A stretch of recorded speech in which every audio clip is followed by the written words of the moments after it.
Hey, welcome back to DieCash Cars. So today, guys, we are going to go through the 10th installment of the Diecast and Hot Wheels investing portfolio for the month of October.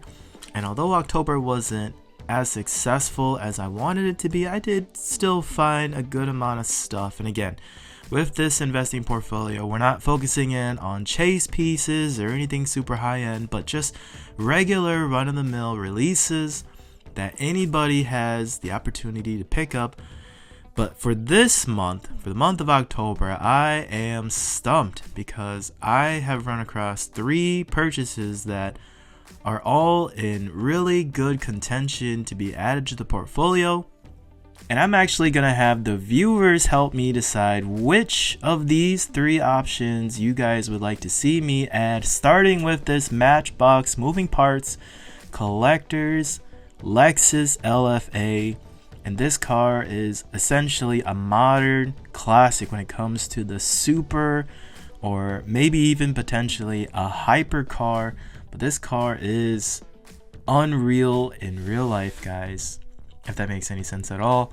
And this casting, guys, we have to crack it open to really just see the kind of craftsmanship that Matchbox did. And again, Matchbox does a great job with realism with their casts, so I expect nothing less when it comes to this LFA. I mean, aside from the wheels, you can definitely ignore that, but you got, look at that, full metal base, metal body, opening doors, kind of gives me a Tomica vibe.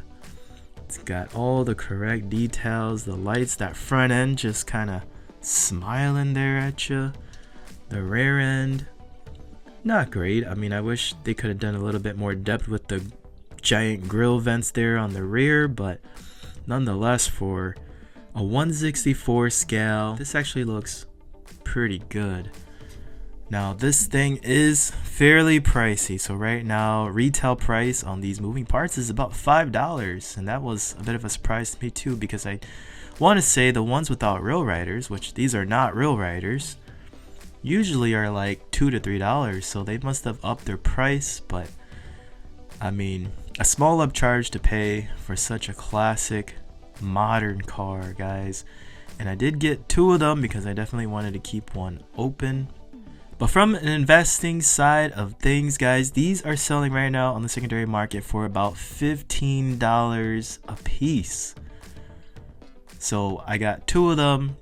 So you can essentially say I paid $10 retail, and right now secondary market price on both of these is about $30. So that's about 3x my money right there. And I know these are definitely the ones that are swiped out of the boxes as soon as they get unloaded out of this current set of moving parts. But yeah, definitely a contender to the investing portfolio, because again, being the only LFA casting out there from Mattel right now and being the first one at that, could definitely see the value go up. Next up, we got something from my childhood. This is a Muscle Machines Tuners Mitsubishi Lancer EVO, but the special thing about this is that it is one of the rare blue card series, essentially some of the last series of the original Muscle Machines tuners to come out from way back in the early 2000s. I honestly have never seen or held this in hand until now, essentially 20 years later, because these blue cards are super rare. So rare, guys, that I don't even know what the secondary market value on this is, and I haven't seen a sold listing on this that is within the last year or 2. But fortunately, I ran into a buddy who had almost the whole set of these, and he only wanted $10 a piece. So needless to say, I picked this up for $10 off of my buddy's eBay store. And man, the condition of the packaging isn't great. It's kind of yellowed, definitely shows the age.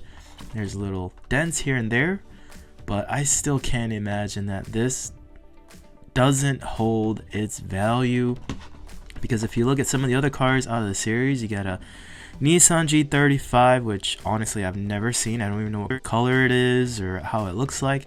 Got a Mazda RX-8, which I know is like a black and white tuxedo color scheme. That I've seen a sold listing in the last 6 months at about $40. There's an Acura NSX. This one I do see pop up more often than not, but there is a current listing right now on eBay for $40. You got a Honda S2000, a Toyota Celica, and I believe this is the first gen Toyota Celica.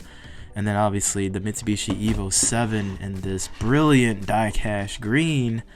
But guys, if I had to put a value on this, I would say somewhere in the realm of about $40 to $50. So again, $10 pickup. And right now, you can honestly say, because of how rare it is, I mean, it's essentially 4x, 5x the amount of money I put in. So again, another strong contender to be put into the month of October's Diecast and Hot Wheels investing portfolio. And last but not least, a favorite for the year 2023 Hot Wheels mainline is this Nissan Skyline GTR R32 with Godzilla on the side. Basically just showing who's boss. And guys, you guys know this is one of my favorites for the year as well too. And I already have a few of these in the Diecast investing portfolio, but I went to my local pick and save the other day, which is a chain off of Kroger's. They were doing a sale of Hot Wheels at just $1 a piece. And to my surprise, there were a ton of these E-Case R32 Godzillas just sitting in a giant bin. And I picked up 10 of them, threw them in my cart, checked out for just $10.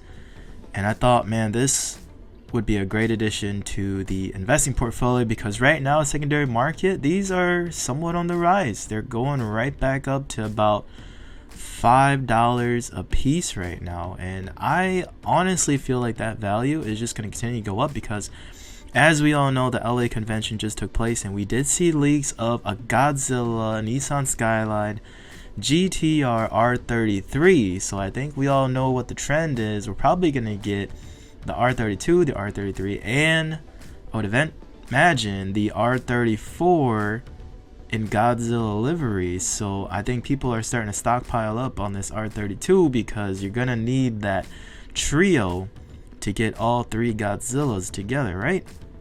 So again, because of that collecting aspect, the value of these should definitely go up as well too. The other little bonus that I got when I went and picked through these 10 Nissan Skylines was that all these cars were coming out of those sidekick displays, the ones that I deemed the worst displays out there, right? And I think the workers agreed with me because they were basically just dumping the cars out of those displays, throwing them back on their car, and they were basically headed for the baler to get crushed. And I talked to the lady real quick and I was saying, hey, what are you guys doing with that display? And she was saying, oh, we're just gonna throw it away. And I offered to take it off her hands and save her the hassle, and she was gracious enough to just give it to me. So there I am, threw it in my cart, walked out with 10 Skylines and the display, and I got it home and I had the great idea, you know what, I'm just gonna put all of my Godzilla Skylines inside of this display. So here is how it sits right now with all of the Skylines that I've collected over the last couple of months here.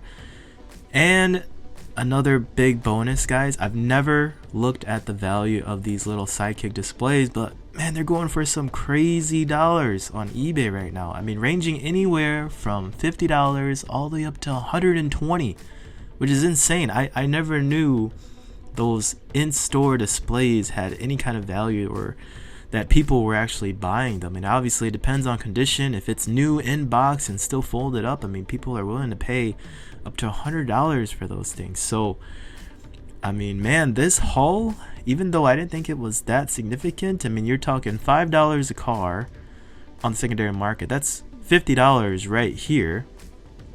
And then that display, I mean, at the very minimum, that's about $50 on the secondary market as well too. So you're essentially putting this $10 purchase with a free display at about $100 on the secondary market.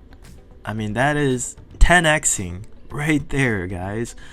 So yeah, definitely in contention for the month of October diecast investing portfolio. I mean, you can never get enough of these R32 Godzillas. They just look so clean in that pearl white, and then that display was definitely the cherry on top. But that's what I got for you guys. My 3 options for the month. You got the Matchbox Moving Parts LFA, you got the Muscle Machines Lancer EVO 7 on rare blue card back, unheard of series back from the early 2000s, vintage, and I honestly feel like vintage is coming back. And then you got this new school Nissan Skyline R32 Godzilla with the display, guys. I mean, all the values range pretty significantly, but I'm gonna leave it up to the viewers, guys. Leave it in the comments down below which one I should add to the portfolio. And hey, I'm always open to tips as well too. If you want to drop me a comment and just let me know, maybe there's a different way I should be trying to invest in Hot Wheels and diecasts.